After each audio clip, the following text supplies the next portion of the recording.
Boa noite, pessoal, tudo bem? Boa noite, Luiz. Boa noite, Boa Joshua. noite, Boa noite, Elizabeth, Hélida. Boa noite, pessoal, eu sou Elaine. Nós três somos do curso técnico em segurança do trabalho e hoje a gente convidou o Luiz, que é docente aqui do Senac, e convidamos também o aluno Joshua, da contabilidade, para estar participando do nosso podcast relacionado à saúde e segurança do trabalho. Então, vou fazer uma abertura aqui para vocês e depois as meninas vão dar continuidade, tá bom? Vocês já pararam para pensar que um simples segundo pode mudar tudo? Um passo em falso, uma distração no trânsito, um dia de estresse. E aquilo que parecia rotina vira um acidente. A verdade é que os riscos não são só no trabalho. Eles estão em casa, no caminho e nas pequenas decisões que a gente toma no dia a dia. E é sobre isso que a gente vai falar hoje, tá bom? Boa noite, pessoal. Boa noite, Luiz. Boa noite, Joshua. Boa noite, Elaine, Elizabeth. Bom, eu vou dar a introdução aqui. Olá, pessoal. Sejam bem-vindos ao nosso podcast. Hoje vamos falar de um tema extremamente importante, mas que muitas vezes passa desapercebido no nosso dia a dia. Segurança e saúde. Não só no trabalho, mas também dentro de casa e no trânsito e na nossa rotina. A gente costuma pensar que os riscos são só apenas em ambientes de trabalho, mas a verdade é que eles estão em todos os lugares e muitas das vezes bem mais próximos do que imaginamos. Um simples descuido pode causar um acidente, seja uma queda em casa, uma distração no trânsito ou até um estresse acumulado no dia a dia. Por isso, hoje iremos conversar e refletir, trocar ideias e acontecimentos e entender como pequenas atitudes podem fazer uma grande diferença na nossa vida, segurança e na nossa qualidade de vida também. Joshua, Luiz com certeza sabe. Joshua, você sabe o que é saúde e segurança no trabalho? A saúde e segurança no trabalho, pelo meu entendimento, seria correspondente à forma com a qual a gente trata qualquer ação que possa vir a gerar qualquer tipo de acidente ou problema que possa vir a lesionar ou até mesmo a fazer mal, não fisicamente, também como psicologicamente alguém. E a forma com a qual no trabalho a gente poderia estar minimizando isso ou até mesmo anulando essa possibilidade de acontecimento. Luiz, como podemos estar identificando e controlando os riscos no ambiente de trabalho? Nossa, Elda, infinitamente a gente pode falar desse tipo de controle. No ambiente de trabalho, entende-se que o papel de monitoramento de risco, monitoramento da saúde, é exclusivamente do técnico em segurança do trabalho, do médico do trabalho, das equipes de segurança. Só que esse monitoramento, esse levantamento, já começa na admissão, já começa no primeiro dia de trabalho, já começa no processo de integração do trabalhador, que eu tenho que inserir ele num contexto de risco, então eu preciso falar para o trabalhador quais são os riscos potenciais que existem naquela atividade laboral dele. Isso é um cenário magnífico, um cenário lindo, é um cenário teórico.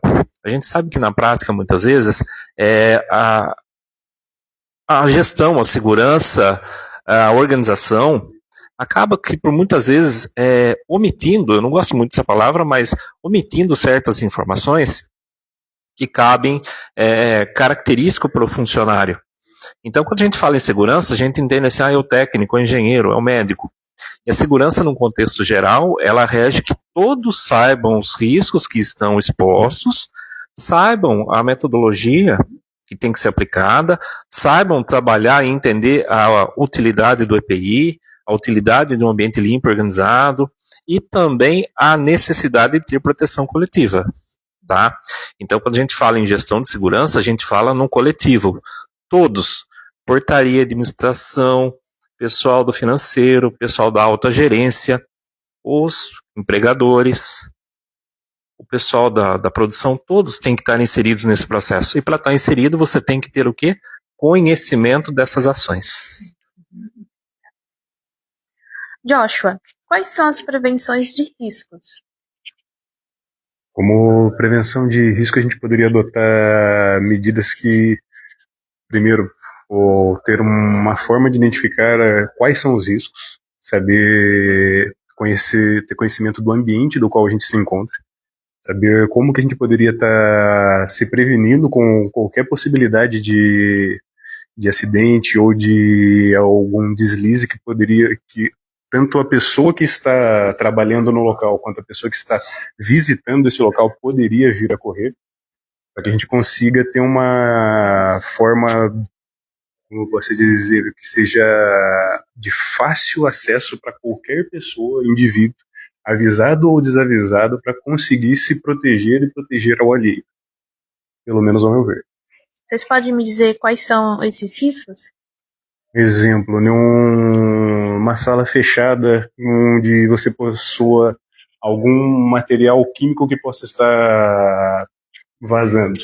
Esse material químico ele deveria ter uma forma de ser contido, uma forma de ser isolado, e pessoas que consigam manipular ele de forma adequada para conseguir evacuar pessoas e conseguir isolar a área onde ele se encontra.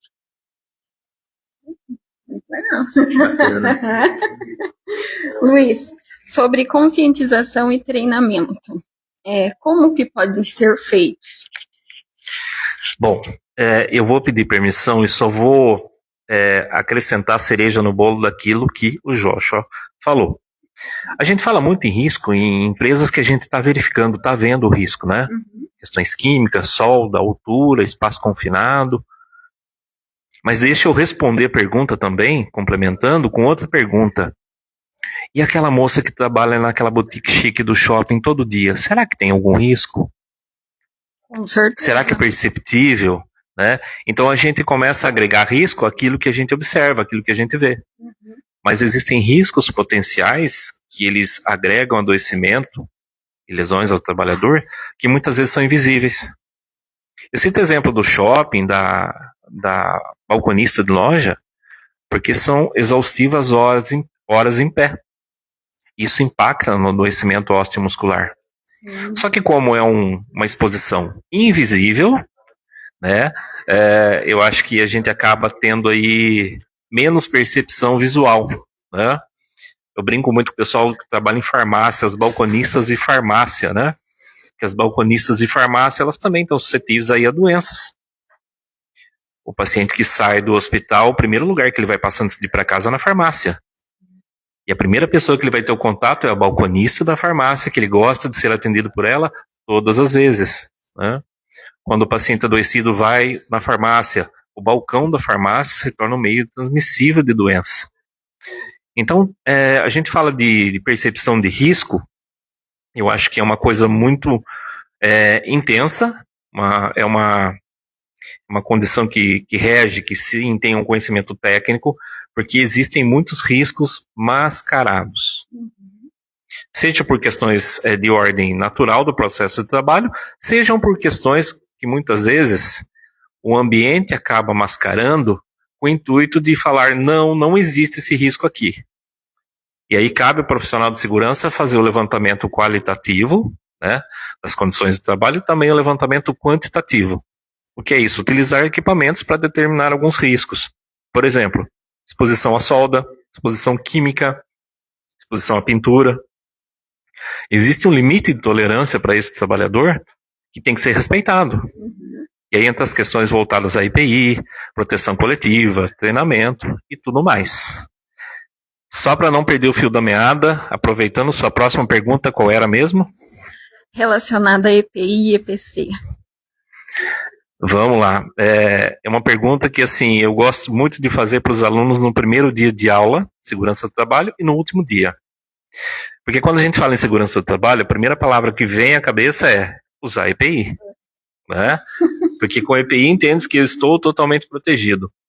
Só que quando eu tenho um cenário de mais, por exemplo, mais de 50 trabalhadores expostos a um risco, e eu dou um EPI para um funcionário, eu estou protegendo a individualidade daquele trabalhador, mas o coletivo continua exposto. Então, quando eu falo sempre para os alunos no início das aulas, olha, o EPI é a última ferramenta de proteção, eu quase arrumo briga, porque sempre foi intitulado para nós que o EPI era um mecanismo de proteção, mas ele é o último. Se eu conseguir contemplar ações preventivas de forma coletiva, tá? Vou citar um exemplo prático. Eu tenho um ambiente com muito ruído, é uma máquina que faz muito barulho. O comum seria ofertar para esse trabalhador um EPI, tá? Só que eu estou protegendo ele e o ambiente continua insalubre.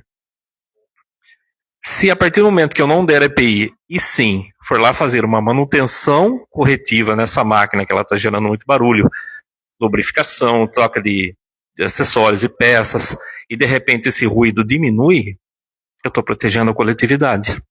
Estou transformando o ambiente mais saudável para todos. Para quem trabalha todo dia e para quem também faz fluxo transitório para aquele ambiente. Então, por isso que eu falo, EPI é o último mecanismo de proteção. Primeiro a gente vai trabalhar a coletividade. Joshua, o que é a qualidade de vida no trabalho? A qualidade de vida no trabalho, ela deve primariamente visar um conforto e uma forma com a qual o colaborador consiga vir a exercer a função dele sem passar por qualquer tipo de exposição que seja negativa ao corpo ou até à mente. Um exemplo, como hoje em dia boa parte do pessoal acaba trabalhando em escritório, são longas e longas horas, inclusive horas extras e tudo mais, muitas empresas acabam negligenciando a ginástica laboral, que é você fazer um simples exercício de alongamento, de movimentar os dedos para preparar o seu corpo para toda aquela jornada de trabalho. Pode parecer algo muito, como eu posso dizer, banal, mas que acaba protegendo a pessoa a longo prazo. E se a pessoa está trabalhando há 4, 5, 10 anos como eu posso dizer, de uma função onde ela está o tempo todo na mesma posição e utilizando sempre os mesmos movimentos, a chance dela acabar desenvolvendo até mesmo algum LER por conta disso é alta. E nisso também a gente teria que colocar, para facilitar até para essa pessoa, os equipamentos dela. Eles estão bem dispostos? A cadeira é confortável? Ela dá um apoio para a coluna desse colaborador? São pequenos pensamentos que acabam trazendo essa segurança para o colaborador dentro do ambiente de trabalho. Muito bem. Segurança? Vem para segurança, Jorge. Vem para segurança. Quem sabe? Só fazendo um parênteses que ele falou, isso muito bem levantado, a questão da ginástica laboral, ela é uma ferramenta acessória que a gente acaba fazendo ela e multiplicando isso em casa. Então, a ginástica laboral ela não é só de cunho ocupacional. Eu preciso também em casa ter esses hábitos. Bem colocado pelo Joshua a questão do ambiente, né? Mobília.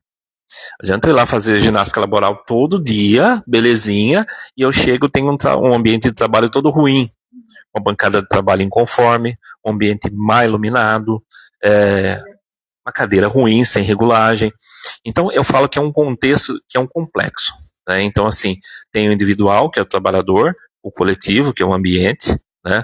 E tudo isso tem que estar atrelado. Uma frase que eu gosto muito e sempre falo: a máquina tem que se adaptar ao homem, jamais o homem se adaptar à máquina. Tá? Eu tenho uma máquina ali, tamanho padrão, e eu tenho um funcionário de 1,60 m e tenho um funcionário de 2,10 m. Vai dar bom nesse processo? Não. Eu vou ter que adaptar o cenário, o ambiente, para que esses trabalhadores tenham conforto ergonômico para poder atuar. Legal? Quero fazer uma pergunta para vocês dois e também para o pessoal que está assistindo. Se vocês já presenciaram algum acidente de trabalho ou têm conhecimento de algum.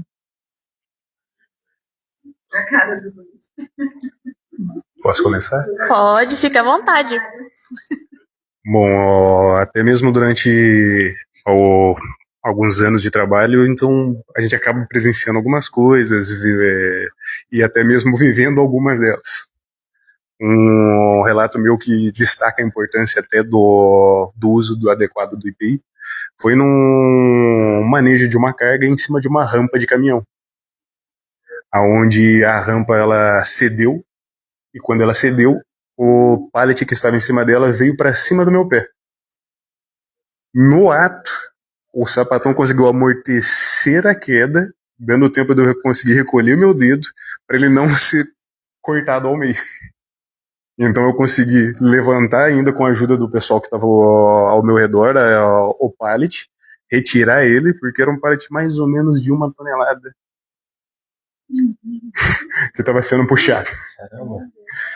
E conseguimos ainda, sem nenhum maior dano, apenas uma pequena lesão, conseguimos retirar tudo certinho e não teve problema algum. Só que o sapatão foi destruído no processo, porque não teve como recuperar. Ainda bem que foi o sapatão, né? Exatamente. Existe essa possibilidade de sempre estar destacando o quanto é importante o pessoal estar, primeiro, ciente que o IPI ele ajuda a prevenir, mas nunca vai te proteger se você não estiver pronto para olhar para um ambiente e falar: se eu não tomar cuidado, se eu não estiver totalmente atento, porque desatenção, conversa, ou até mesmo noite de sono mal dormida, vai deixar atrasar seus reflexos e pode acarretar em um quadro até mais agravante. A gente tem alguma história aí, Misael, de acidente? Olha, até eu vou aproveitar, eu tô vendo aqui, tem algumas pessoas ali comentando. Marcinha Sassarão, a Marcinha, eu trabalhei com ela na Anvimed, a Marcinha, técnica de enfermagem, conhece muito de medicina ocupacional.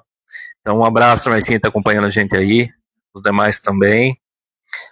E quando a gente fala em acidente e EPI, pessoal, por incrível que pareça, eu tô há quase 10 anos na área, e acidentes vários, graças a Deus, nenhum sem gravidade maior, né? Histórias de acidentes que aconteceram, muitas, mas graças a Deus não presenciei e não estava na gestão desse processo. Mas eu considero falar para vocês o seguinte, isso é abismante. No início do ano eu fiz um levantamento. A maior parte das CATs que eu abri, comunicação de acidente de trabalho, foram de acidentes de trajeto. 60% acidentes de trajeto. De pequena magnitude, de média, com lesões leves, né? Que o trabalhador conseguiu ser inserido no mercado de volta ali rapidinho para o trabalho.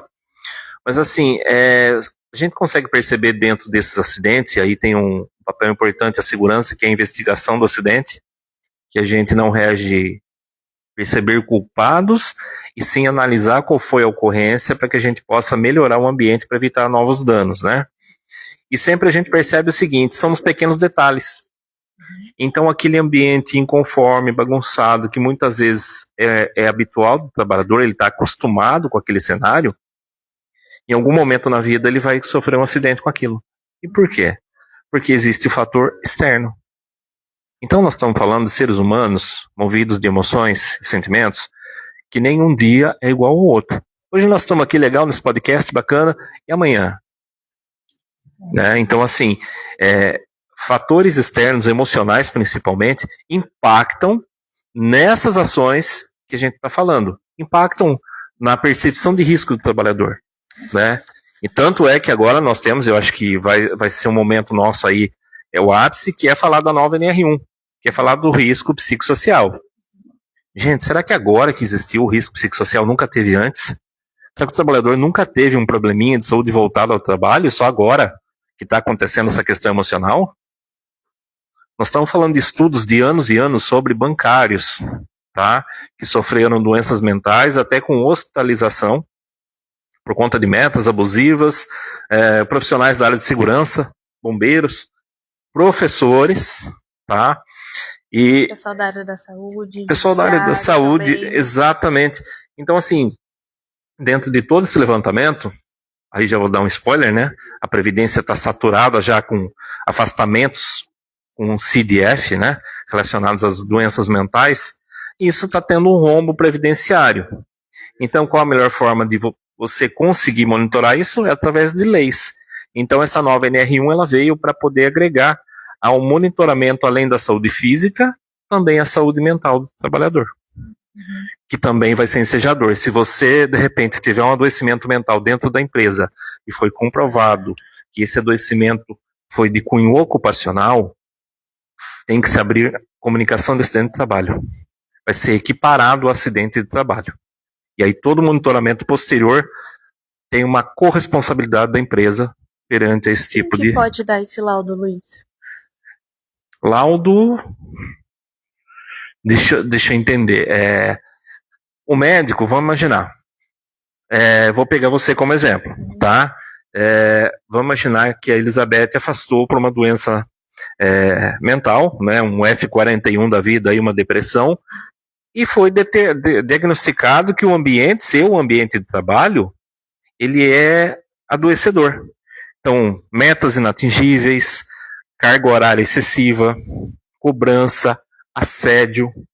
Quando a gente fala em assédio, pessoal, a gente sempre lembra de assédio moral e assédio sexual, tá? Mas tem assédio organizacional, tem assédio transversal. Então, assim, às vezes algumas brincadeiras elas vêm disfarçadas, mas são assédio, tá? Isso pode ali, como se fosse uma gotinha de água penetrando ali na pedra até furar. O que acontece? Com o tempo, o nosso corpo vai absorvendo, mentalmente e depois fisicamente. E se foi passado por um médico especialista da área psiquiátrica, tá? Ele determinou esse afastamento.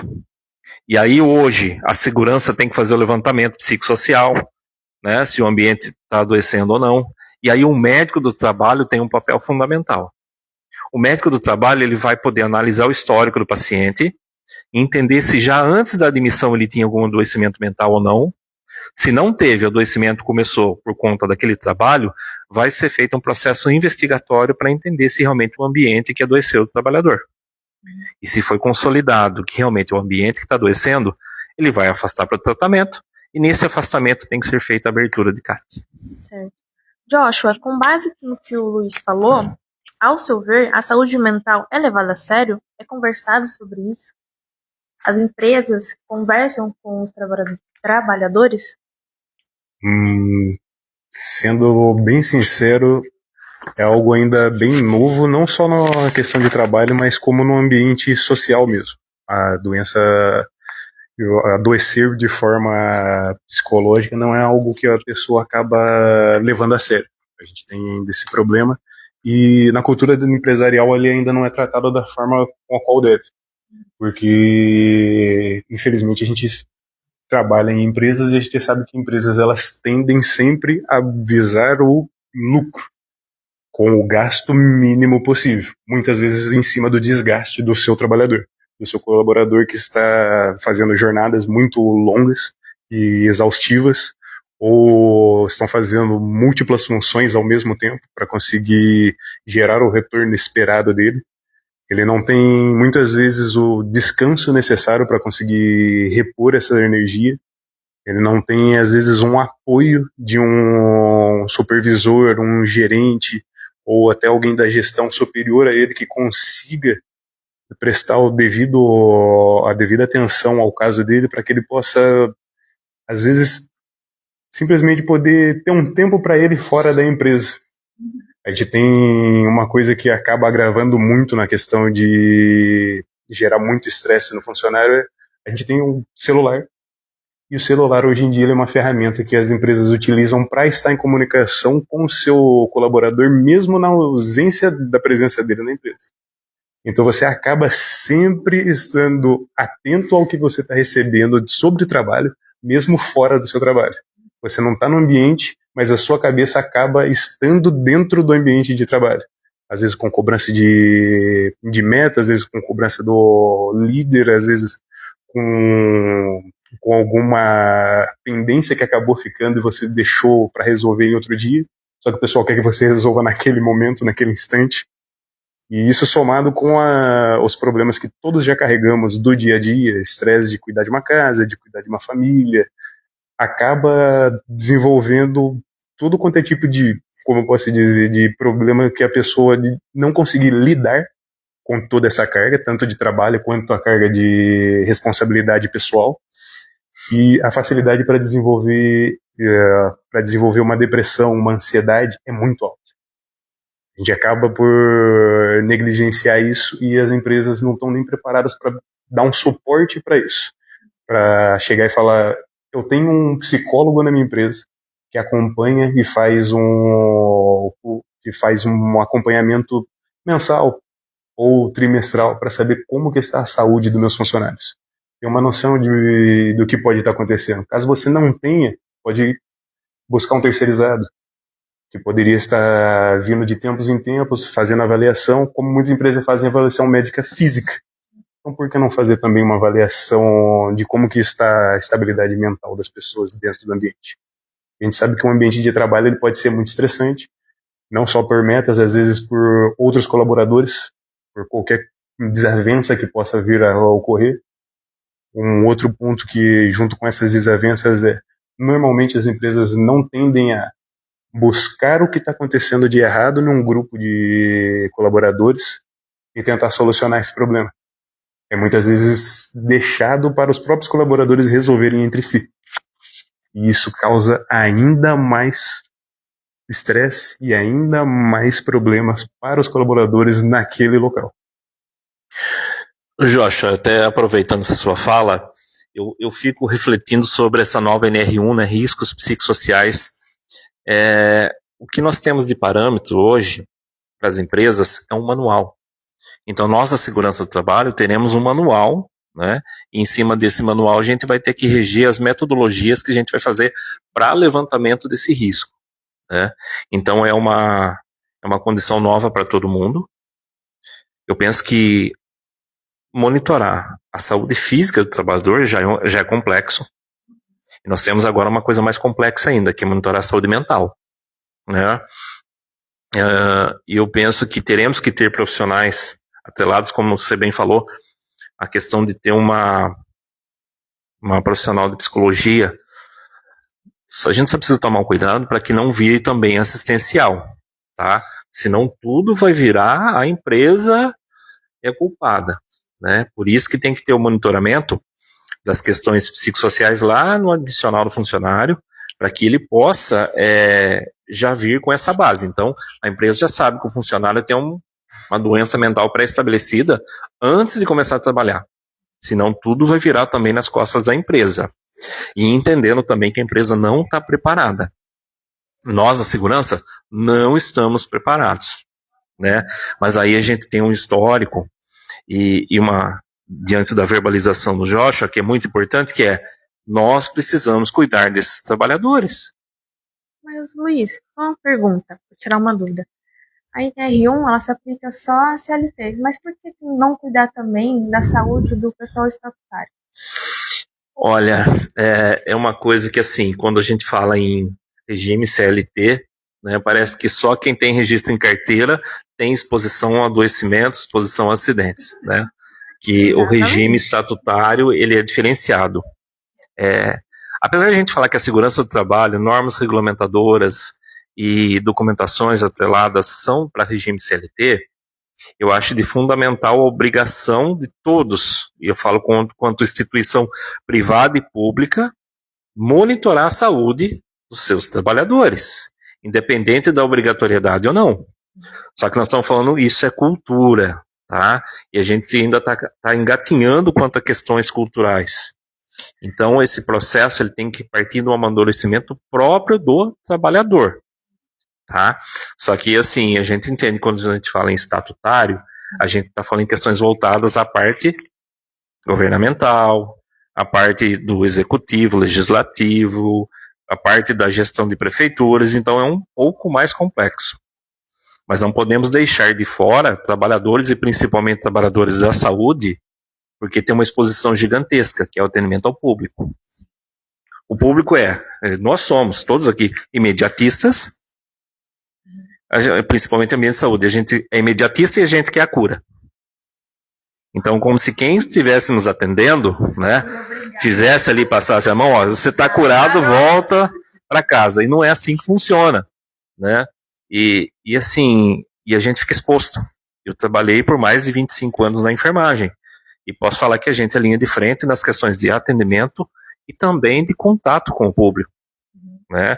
Então, o adoecimento mental, ele já está enraizado na área da saúde, infelizmente, porque a gente tem contato direto com o público. Público sadio já é complicado. Imagina um público adoecido. E eu não tiro razão quando a gente vai com um filho com febre, quando a gente está com os pais doentes. Então, assim, eu acho que esse acompanhamento psicossocial, ele tem que ser geral, não só na área do CLT. Eu espero que isso aconteça, realmente, tá? Mas a gente entende que são legislações diferentes. Luiz, por que a SST é importante fora do trabalho? Legal, boa pergunta. A gente fala de segurança do trabalho, a gente entende que eu bati o cartão, não precisa ter mais segurança do trabalho. E vocês já tiveram aula comigo sobre isso, que eu preciso conhecer o meu trabalhador dentro e fora. Quais são as necessidades desse trabalhador fora da empresa, né? Não que a empresa tem que virar a volta a falar um ambiente assistencial. Nós vamos contratar assistente social para poder fazer nada. Mas eu preciso entender esse trabalhador. Será que aquele rendimento dele caiu? Aquele adoecimento dele excessivo, com vários atestados, tem alguma coisa externa que está impactando? Porque a gente precisa entender o seguinte, pessoal. Se algo externo está impactando, não é problema da empresa. É sim. Impacta na produtividade, impacta na comunicação, impacta no risco de acidente. Então eu preciso conhecer esse trabalhador. E para nós, da área de segurança, a gente tem que entender também que nós precisamos ter a confiança deles. Eu gosto de falar isso porque parece muito banal. Mas quando a gente desce lá do ar-condicionado, né, tem empresas que o técnico fica lá no ar-condicionado, fazendo documento. O importante é o documento preenchido. E a gente vai para a linha de produção, olha para o funcionário e chama ele pelo nome. Muitas vezes para a gente parece ser uma coisa muito simples, né? O seu Antônio de Oliveira. E você vai embora. Ô, seu Antônio, tudo bem? Como é que você tá? Tá tudo bem? Como é que tá a produção e o EPI? Você vai embora. Ele vai ficar com aquilo e falar, olha, ele desceu lá de cima, ele sabe meu nome. Pra gente é uma coisa banal. Mas pro funcionário, muitas vezes, ser chamado pelo nome, olha que coisa doida. Ele se sente importante e pertencido. Então, às vezes, a gente não precisa fazer mágica, tirar coelho da cartola, não. Tá? É olhar o funcionário. É escutar o funcionário. É perceber que ele está ali. Ele não é só uma engrenagem na máquina. Ele é alguém essencial para que a produção aconteça. Mas ele é uma vida. Né? E como a gente fala muito na área da saúde, né? Ele é o amor de alguém em casa. Então é inconcebível que ele saia de manhã para trabalhar e não volte no final do dia, porque aconteceu algum acidente com ele, por um erro individual, por um erro coletivo. Isso é inconcebível. Né? E eu falo muito o seguinte, isso é partilha de cultura. A gente precisa semear isso entre eles. Porque numa empresa que eu tenho lá, Joshua, 200, 300 funcionários, eu tenho lá 1, 2 técnicos. Eu consigo dar conta de todo mundo? Não. Eu preciso semear a cultura de segurança. Porque eu tô lá na minha sala fazendo documento, mas eu tô tranquilo porque eu sei que os funcionários lá embaixo estão trabalhando com segurança porque eles têm semeado essa cultura. É difícil, Luiz. É, bastante. Mas eu acho que a gente precisa partir do princípio de começar. E como que eu começo a partilhar a cultura? Quando eu começo a informar.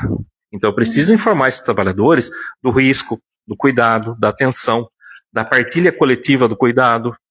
Eu acho que só dessa maneira a gente consegue mudar essas questões de risco. Com certeza. Joshua, o estresse, ele pode ou não causar um acidente, tanto dentro da empresa quanto fora?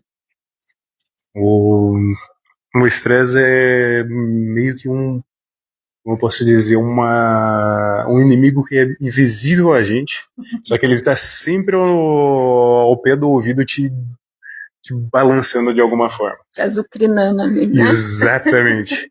Dentro da empresa, ele acaba se manifestando de forma um pouco mais sigilosa, sem tanto destaque, até porque as pessoas acabam por olhar para o ambiente de trabalho e falar, é normal. A gente está estressado com um colega de trabalho, com determinada situação. Então a gente acaba ignorando isso. Só que a partir do momento que esse estresse ele não é cuidado, tratado e até mesmo diminuído ou eliminado, ele acaba evoluindo para coisas piores. Pessoas podem acabar se descuidando, pessoas podem acabar querendo agredir uma outra, isso dentro de um ambiente de trabalho, por conta do excesso de estresse. Uma hora esse estresse ele tem que ser aliviado, de alguma forma ou de outra. Se a gente não consegue lidar com ele, ele vai acabar sendo extrapolado de alguma forma, seja fisicamente ou mentalmente. Ele pode vir a se evoluir para algum problema de depressão, de ansiedade. Ele pode se tornar uma explosão de raiva, onde a pessoa acaba se descontrolando, quebrando coisas, indo para cima de pessoas. Isso levando de uma forma de considerando o ambiente de trabalho de Sim. forma mais mascarada. Só que no dia a dia a gente consegue ver ele de forma muito mais nítida, levando em consideração que a gente tem exemplos como o de trânsito, onde a gente normalmente relativiza a pessoa xingar verbalmente, insultar, fazer qualquer outro tipo de coisa de dentro do seu carro, coisa que a gente não deveria estar aceitando, assim, por se dizer, porque normal não é. A gente aceita como sendo algo corriqueiro, mas não é normal uma pessoa simplesmente querer falar todo quanto é tipo de coisa pra você, porque às vezes você simplesmente deixou seu carro morrer. É algo simples, é algo que ocorre com 99% das pessoas que dirigem. Principalmente os novos habilitados, né? Exatamente. Por medo. Só que esse estresse acumulado, ele precisa ser liberado de alguma forma. E ele não é só uma responsabilidade empresarial. Exemplo, no dia a dia, nós mesmos acabamos negligenciando coisinhas simples que são a manutenção da nossa mente e corpo. Por que mente e corpo? Porque um não consegue desvincular do outro.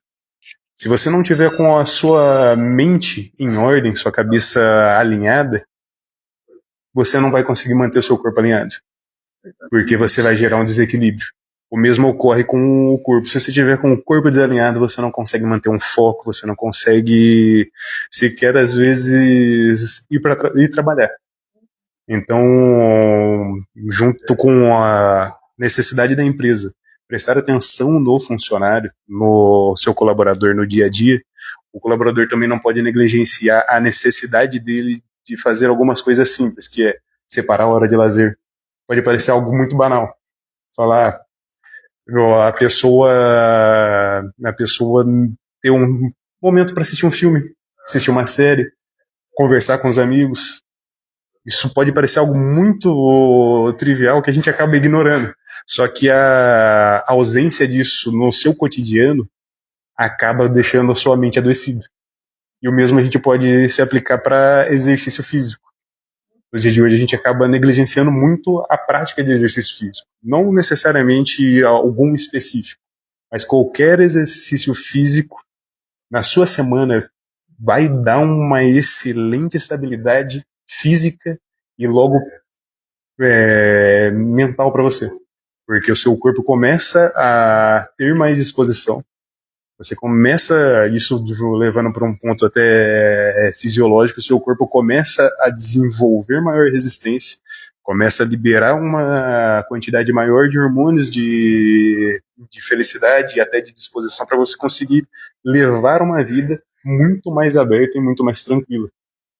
Pode parecer, como eu posso dizer, uma coisinha tonta, mas meia horinha de exercício de 2 a 3 vezes na semana, já é possível de você evitar muito, mas muita a carga de estresse.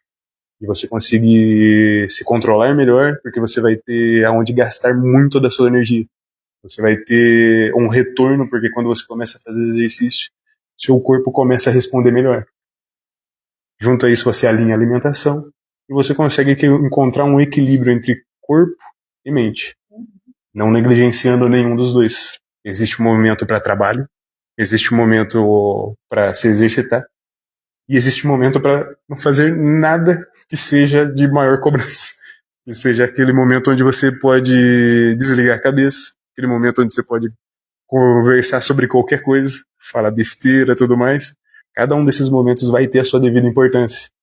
Às vezes não para você se formar, para você se virar um técnico exemplar ou um profissional de alto calibre, mas para você se manter como um ser humano tranquilo, que consegue lidar com seus problemas, consegue desligar dos seus problemas e consegue levar a sua vida da melhor forma.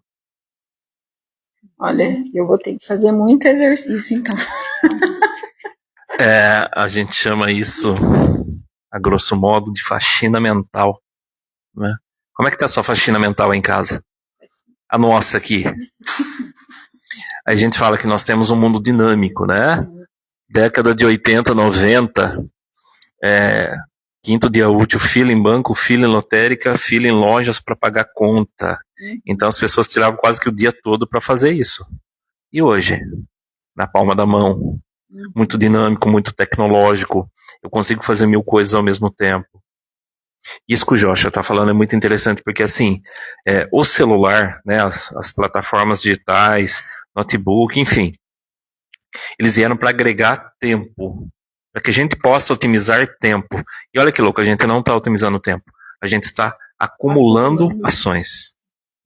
Das 6 da manhã às 10 da noite, você está lá mandando e-mail, respondendo WhatsApp, vendo vídeo, vendo stories no Instagram. Mas o que você está consumindo? Será que é saudável? Pensando que também faz parte da segurança a gente monitorar isso, a saúde e bem-estar do trabalhador. Como que está o consumo virtual desses trabalhadores? O que eles estão consumindo? A gente consome na rede o que nos faz bem, né? Aquele mundo perfeito, todo mundo feliz. E aí quando ele despluga dessa rede, ele encontra um mundo cheio de problemas, que ele tem que se afrontar a esses problemas. E aí eu entendo que é também um potencializador de problemas emocionais, né?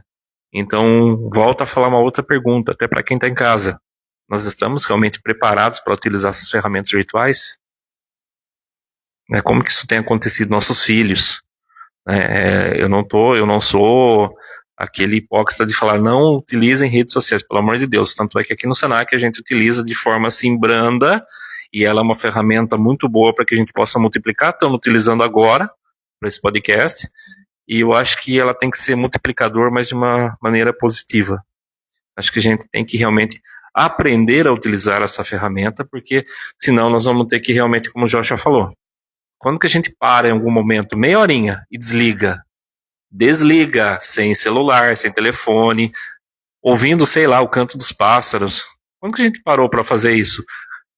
Nunca. Ouvir aquela pessoa que está do nosso lado em casa, né? Isso. Porque muitas vezes, também, não, já vi, e continua ali digitando. Você está ouvindo, você está olhando nos olhos, você está escutando. Tá entendendo? Ouvir é uma coisa, escutar é outra. Então eu acho que assim, a gente precisa muito reaprender essas questões, que elas são de uma amplitude fundamental para o nosso desenvolvimento como seres humanos também. Luiz, você podia falar um pouquinho para a gente o que é o acidente de trajeto e o porquê que ele é tão importante para nós funcionários, o Jorge, e para a empresa? Bom, acidente de trajeto, ai meu Deus do céu. Na pandemia, o acidente de trajeto ele foi descaracterizado como acidente de trabalho. Então saiu um projeto de lei lá que ele não seria mais caracterizado como acidente de trabalho. E posso falar, de certo modo, eu concordo. Tem situações que quando o funcionário sai do portão da empresa, ele bate o cartão às 5 da tarde, porque 10 para 5 ele quer estar na casa dele. Com certeza. E ele já sai empinando moto, ultrapassando todo mundo. Sexta-feira, Avenida Rio Branco, 5 horas da tarde. Meu Deus. Tem até pedestre ultrapassando o carro. Então, assim, fica difícil para a empresa conseguir controlar esse tipo de ações. Tá? Por isso que a segurança, quando a gente fala em acidente de trajeto, tem que ter muito bem caracterizado que É o trajeto rotineiro da casa ao trabalho e vice-versa, o horário, a locomoção. Vamos imaginar, o cara tá lá com uma moto sem placa, sem documento e não tem habilitação. Ele sofre um acidente. E aí a gente tem que analisar para equiparar isso como acidente de trajeto. Responsabilidade da empresa. Então eu falo isso muito amplamente. Precisa ser investigado e analisado, porque nem todo acidente de trajeto é um acidente de trajeto. E nós não podemos também computar a culpa ao trabalhador e tampouco a responsabilidade da empresa. Então, vale nós técnicos, na hora de fazer a investigação do acidente, realmente determinar. Tem nexo? Eu particularmente não considero acidente de trabalho funcionário que está sem habilitação, veículo sem documentação, todo irregular, que projetou o acidente. Tá? Porque assim, mas em contrapartida, a empresa tem que fomentar questões de campanhas de prevenção, campanhas de orientação de direção defensiva. Então a empresa tem que fazer o papel dela. Para que depois também a gente não tenha só um lado da moeda. O funcionário se acidentou, mas ele não tinha orientação nenhuma. Então, os dois lados, né? Mas a empresa tem que se eximar da culpa a partir do momento que ela também trabalha campanhas. Mas eu acho o acidente de trajeto muito contraditório e tem que ser muito bem investigado pela área de segurança do trabalho. Tá? E antes de vocês encerrarem, vocês não esperavam por isso? Meu Deus. Para vocês, meninas, nós estamos aqui no Senac fazendo segurança do trabalho. É um curso de quase 2 anos. Vocês se formam em novembro. Deus quiser. Para vocês, como tem sido e o que foi esse divisor de água antes do curso de segurança e agora vocês aí empenhados fazendo essas ações dentro do ambiente Senac? Bom, para mim foi sensacional, né? Eu não tinha nenhum conhecimento na área da segurança. Para mim a segurança sempre foi só entregar EPI. Mais Acho que uma. para todo mundo, né? Não adianta eu falar, ai, para mim não, que eu já sabia o que era. Não sabia, não. E foi muito importante, né, saber sobre esse mundo, que é um mundo totalmente diferente do que eu vivia, né, sem o conhecimento básico, porque eu acho que o conhecimento básico todo mundo tem que ter do que é. De perceber ali os riscos, os perigos. Muitas das vezes eu entrava na produção e ia brincar com o funcionário, ia lá conversar. Nunca me atentava ao que eu estava exposta, porque eu também estava exposta. E hoje em dia eu já tenho uma coisa que eu fazia lá atrás, hoje em dia eu não faria mais.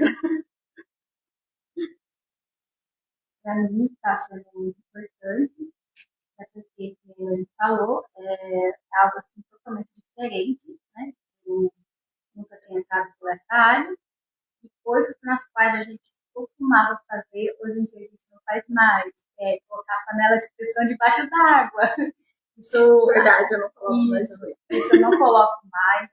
Bastante coisa tem mudado assim, a minha forma de pensar, a minha opinião. A gente tem agido diferente. No meu trabalho que eu posso estar orientando a fazer certo, eu oriento. E as pessoas observam essa mudança em vocês? Sim, muito nítido. É nítido, né? Por enquanto. Bem-vindas. Depois, não sei, isso muda depois, Luiz? Não, a tendência é piorar. Nossa, Eu sempre questionei muita coisa no ambiente de trabalho, muitas coisas que ocorrem.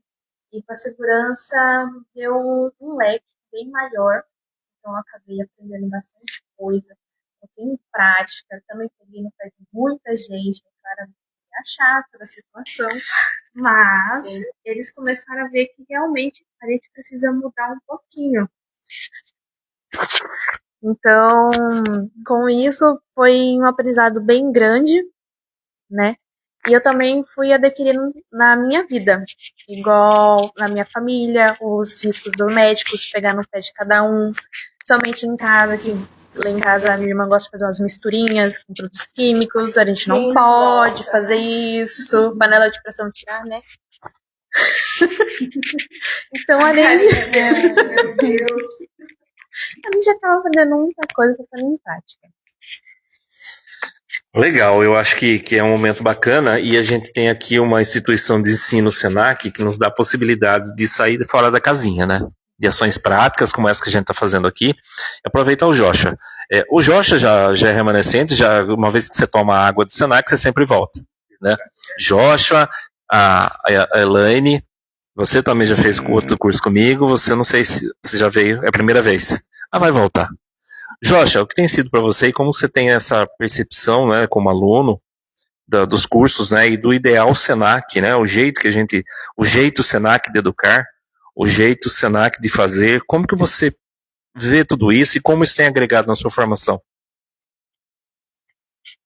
Bom, acho que como que para muitas pessoas o Senac foi o meu primeiro contato com o ensino diferente do ensino médio e do ensino fundamental, aquele que é mais voltado para sua formação. Então, a forma com a qual o Senac trata cada um dos seus alunos, visando o desenvolvimento individual de cada um, não negligenciando o coletivo, mas também lembrando que o individual de cada um de nós tem que ser desenvolvido. Eu sou uma pessoa muito tímida. E tendo a falar muito pouco. Entretanto, no meu primeiro curso que eu cheguei a fazer aqui no Senac, ele acabou me incentivando a conversar mais no ambiente de trabalho, fora do ambiente de trabalho, e mesmo ainda com esse quadro de timidez, de ser uma pessoa que se abre pouco, eu acabei aprendendo que existem momentos e momentos. Por mais que num social seja muito mais fechado normalmente, quando a gente está num ambiente escolar, quando a gente está num ambiente de trabalho, a gente acaba necessitando conversar, expor as suas opiniões. E eu aprendi isso nas minhas aulas, com apresentações de trabalho, ou manifestando minha opinião, mesmo que às vezes, como professor, de fazer uma livre espontânea pressão para olhar e falar: converse, fale, exponha a sua opinião. Ela pode parecer pouca coisa para você no momento, só que essa exposição direta de você estar pensando em expor seus pensamentos, em estar trazendo ideias para fora da cabeça da gente, acaba trazendo uma liberdade de expressão um pouco maior. E isso eu aprendi muito aqui dentro. Levei pro ambiente de trabalho, hoje eu consigo me comunicar de forma muito mais assertiva. Antes, como eu posso dizer, tinha uma dificuldade das pessoas conseguirem entender, porque eu já tinha o costume de falar um pouco mais baixo. Não sou do tipo de pessoa que fala de forma mais alta, então eu acabei aprendendo até mesmo a desprender essa vontade de falar, essa vontade de me expressar de forma mais aberta. Assim como cada professor que eu tive aqui, eles me trouxeram uma lição. Porque a gente teve professores distintos e cada um deles trazendo uma forma de ensino diferente. E a gente aprender que cada um desses professores vai ter uma forma de ensinar e vai trazer um aprendizado novo pra gente, assim por se dizer, faz com que a gente também comece a enxergar o ensino de uma forma distinta. Não só como algo de pegar, colocar um livro na sua frente, decorar, aprender aquilo, aplicar dentro de uma prova e levar para o mundo do trabalho. A gente também tem que levar o ensino de forma mais tranquila, de forma mais criativa. Tentar trazer para uma área menos burocrática e menos de decorar, aquele negócio maçante. Tentar trazer ele para um momento de interação, tipo esse que a gente está tendo, onde a gente consegue passar para outras pessoas, a gente consegue absorver, porque ao mesmo tempo em que a gente expõe nosso pensamento, ele pode ser recusado, ele pode ser abraçado, só que em qualquer uma das duas opções, a gente ainda vai ter um feedback. Aí vai de cada um saber como executar esse feedback. Vou levar ele de forma positiva, negativa. Isso também foi algo que eu aprendi e desenvolvi aqui. Mesmo que a minha ideia seja recusada, a gente ainda pode desenvolver em cima dela ou até mesmo agregar ela a outra. Nada é tão certo ou errado a ponto de você poder simplesmente descartar. Você pode ter um reaproveitamento de ideias, você pode ter agregar ela a outra coisa. Isso a gente aprende até mesmo com o projeto integrador, que acaba começando de uma forma e no decorrer do curso ele normalmente se altera por completo ou pelo menos em 50%, porque a gente inicia com uma ideia, com um objetivo, e a gente aprende que todo objetivo, toda meta, no decorrer do seu processo de elaboração, ela pode e deve ser alterada de acordo com a necessidade. Não ficar fixo naquilo que você fala, eu vou fazer isso e vai ser assim, assim, assim até o final. Flexibilidade é uma coisa que a gente aprende aqui com muito, mas muito, muito, muito, muito tempo. Desde o começo até o final.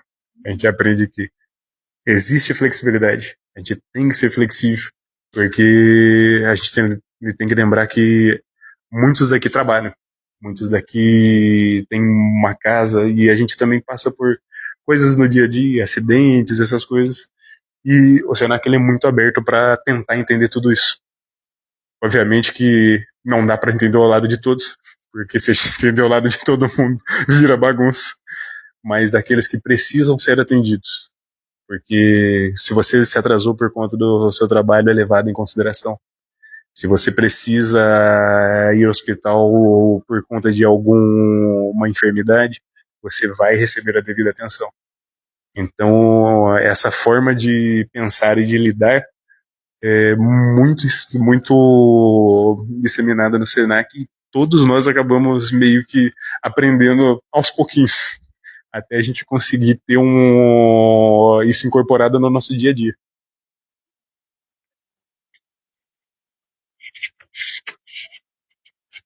Bom, pessoal, chegamos ao nosso final, né, do podcast.